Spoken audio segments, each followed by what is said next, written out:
Zee 24 तास एक पाऊल पुढे। राज्य सरकार आणत असलेल्या जादूटोणा विरोधी विधेयकावरून आता वाद सुरू झाले आहेत। विधेयकाचा मसुदा आम्हाला दाखवा, नाहीतर पालखी सोलापूर जिल्ह्यात प्रवेश करणार नाही असा इशारा ज्ञानेश्वर माऊलींच्या पालखी सोहळ्याने घेतलेला आहे।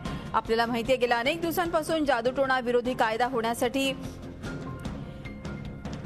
महाराष्ट्र अंधश्रद्धा निर्मूलन समितीचे डोळे लागले आहेत। जादूटोणा विरोधी विधेयक आता ऐन कुमारवयात आलेला आहे, त्यातच हा मसुदा कसा असेल या संदर्भातली माहिती आम्हाला द्या, नाहीतर पालखी आम्ही पुढे जाऊ देणार नाही असा इशारा दिलेला आहे। या संदर्भात अधिक माहिती घेऊयात आपले प्रतिनिधी स्वानंद कुलकर्णी यांच्याकडून। स्वानंद, राज्य सरकार जो जादूटोणा विरोधी विधेयकावरून आता वाद सुरू झालेला आहे, विधेयकाचा मसुदा आम्हाला दाखवा असं म्हणतायत, काय आता तिथली परिस्थिती आहे एकूण? निश्चितच या मसुद्यातली काही कलम आहे त्याबद्दल अद्यापही वारकऱ्यांना आक्षेप आहे आणि ही यासाठीच हा मसुदा आम्हाला दाखवावा आधी पारित करण्याआधी आणि मग त्यावर चर्चा करावी आणि त्यानंतरच हा मसुदा पुढे न्यावा अशी मागणी ही वारकऱ्यांनी केलेली आहे।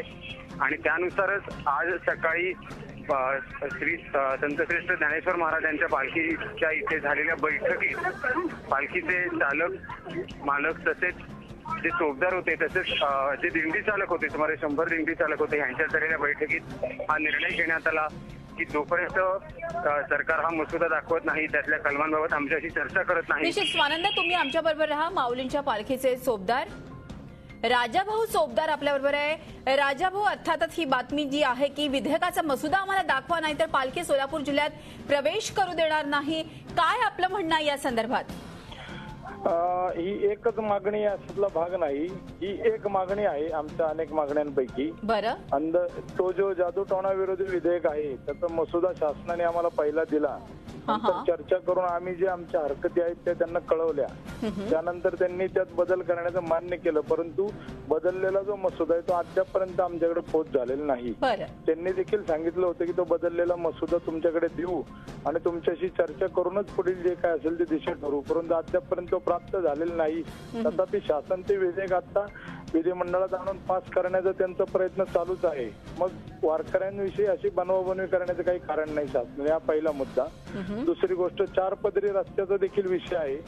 84 साली भूमिपूजन झालं, आज जवळजवळ 30 वर्ष होत आहेत। 4 पदरी रस्ता वाखरी ते पंढरपूर फक्त झालाय शासनाच्या वतीने।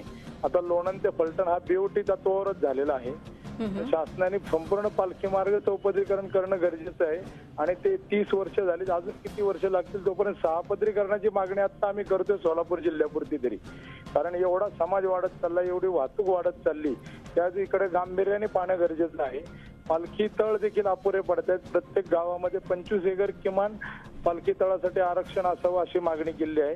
त्याचाही पाठपुरावा वेगाने होणं गरजेचं आहे। पालखी मार्गावर जे पूल आहेत त्याचं रुंदीकरणही होणे गरजेचं आहे, त्या ठिकाणी वाहतूक प्रचंड अडचण येते आणि वारकरी प्रदूषणामुळे अनेक वारकरी आजारी पडत आहेत असं डॉक्टरांचं म्हणणं आहे।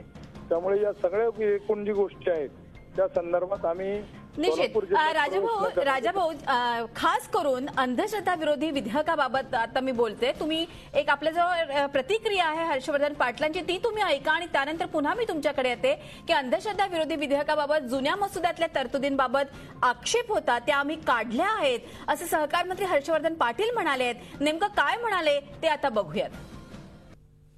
सरकारची भूमिका याच्यामध्ये सकारात्मक आहे।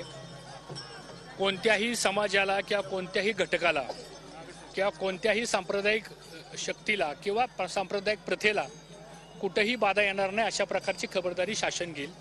पूर्वीचं आलेलं जे जादूटोणा विधेयक जे होतं त्याच्यामध्ये अशा काही वादग्रस्त तरतुदी होत्या की ज्याच्याबद्दल खूप लोकांनी आक्षेप घेतला होता।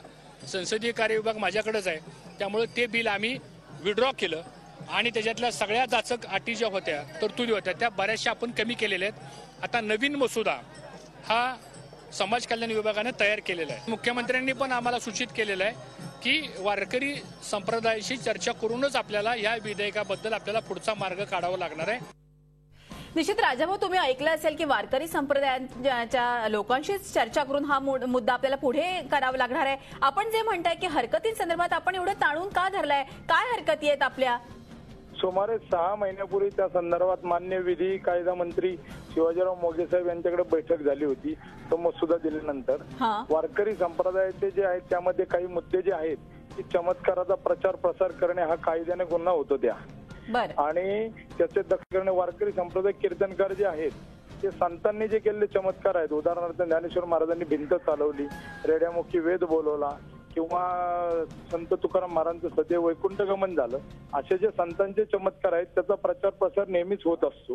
हे संतांच्या जीवनचरित्राचा एक भाग आहे, परंतु तो देखील कायद्याने गुन्हा ठरेल की काय अशी एक मानसिकता आम्ही वारकऱ्यांमध्ये आहे. दुसरी गोष्ट, आम्ही ज्याला कायिक वाचिक मानसिक तप म्हणतो, ही वारी जी आहे ती कायिक वाचिक मानसिक तप आहे. म्हणजे आपल्या शरीराला थोडेसे श्रम पडले पाहिजे, मनाचं देखील भगवत चिंतन झालं पाहिजे, अशा पद्धतीने ही वारी चालत असते.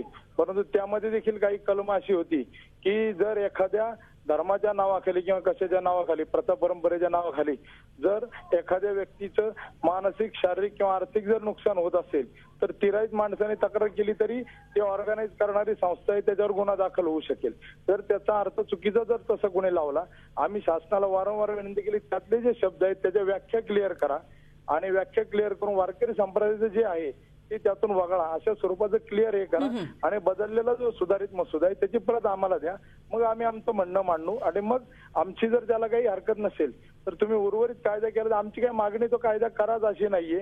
उदाहरणार्थ दुसरं एक असं आहे की जर त्याच्यात जर नरबळी दिला कोणी तर त्याला काहीतरी 5 वर्षाची शिक्षा आहे त्याला, आणि एखाद्याने जर खून केला तर त्याला जन्मठेप शिक्षा आहे. एखाद्याने खून केला आणि नरबळी दिलाय असं सांगितलं तर तो जन्मठेपेचा 5 वर्षावरच येतोय.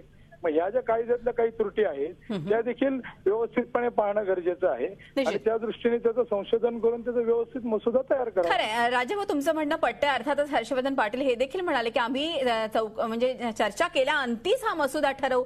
आपल्याला माहितीये की ही जी काही वारी आहे आपली ही संपूर्ण जगात प्रसिद्ध आहे, सगळ्यांचे नजरा तिथे लागलेले असतात. एक उत्कृष्ट मॅनेजमेंट, एक उत्कृष्ट एकमेकांबद्दलचा असलेला संवाद त्याच्यामध्ये लोकांपर्यंत जातो. मग अशा तऱ्हेनं ताणून ठेवणं कितपत योग्य आहे? आता आपल्या काही वेळातच आपण सोलापूर जिल्ह्यात प्रवेश करणार का आपली एकूणच वारी, या संदर्भात सांगा. आता कसं आहे, आता काय आम्ही लगेच आज तर सोलापूर जिल्ह्यात प्रवेश करणार नाही आहे. आजचा पूर्ण दिवस आहे, उद्याचा पूर्ण दिवस आहे आणि परवा दिवशी सकाळी आम्ही सोलापूर जिल्ह्यात प्रवेश करणार आहे. आम्ही शासनाला थोडक्यात ती मुदत दिलेली आहे 2 दिवसाची.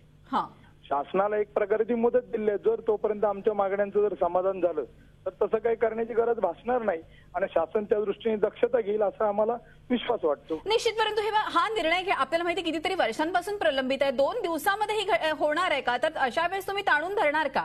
नाही, 2 दिवसामध्ये किमान मसुदा देणं तरी शक्य आहे ना. जर त्यांनी तयार केलेला आहे म्हणतात, शासनाची एवढी यंत्रणा आहे तर मसुदा किमान देणं ही गोष्ट, याच्यासाठी असे आम्हाला भूमिका घ्यायला लागणं हे चुकीचं आहे असं आम्हाला वाटतंय. धन्यवाद राजाभाऊ, आम्ही आमच्याशी बोलल्याबद्दल. 2 दिवसांनी पुन्हा आपल्याशी संपर्क साधू आणि एकूणच परिस्थितीविषयी जाणून घेऊ. पालखीचे चोपदार होते राजाभाऊ चोपदार आणि त्यांनी सांगितलं की ज्या तऱ्हेनं आम्ही सरकारशी बोलणी करतोय, 2 दिवस आम्ही सोलापुरातच आहोत, सरकारने मसुदा तरी द्यावा अशी त्यांची आग्रही मागणी आहे. झी 24 तास, एक पाऊल पुढे.